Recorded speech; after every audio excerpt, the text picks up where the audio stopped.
Bharat Ratna doctor Babasaheb आंबेडकरांच्या 135व्या जयंतीच्या निमित्ताने आज पहिल्यांदा मी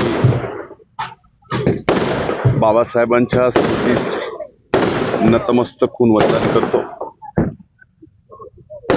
ज्या परमपूजनीय डॉक्टर बाबासाहेब आंबेडकरांनी या भारत देशाला, जगातल्या सर्वात मोठ्या लोकशाही असणाऱ्या या देशाला संविधान दिलं आणि या भारतातल्या प्रत्येक नागरिकाला आज ताठ मनानं, समानतेनं ज्या संविधानामुळे आज वागायला मिळत आहे, ज्या संविधानामुळं आज बोलण्याचं स्वातंत्र्य, लिहिण्याचं स्वातंत्र्य, हे जे सर्व स्वातंत्र्य आज भारताच्या प्रत्येक नागरिकाला या ठिकाणी दिलं आहे, ते परमपूजनीय डॉक्टर बाबासाहेब आंबेडकरांनी या देशाला दिलेल्या घटनेमुळेच या ठिकाणी दिलं आहे.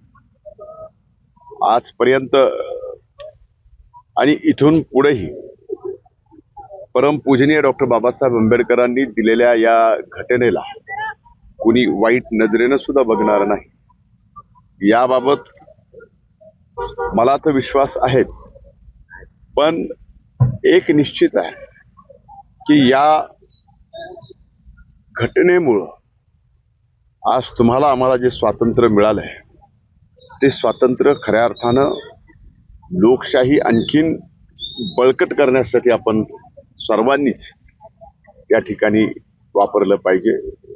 आज पुन्हा एकदा परमपूजनीय भारतरत्न डॉक्टर बाबासाहेब आंबेडकरांच्या जयंतीच्या निमित्तानं मी माझ्या मतदारसंघातील, जिल्ह्यातील, या महाराष्ट्रातील, देशातील तमाम जनतेला मनपूर्वक शुभेच्छा देतो.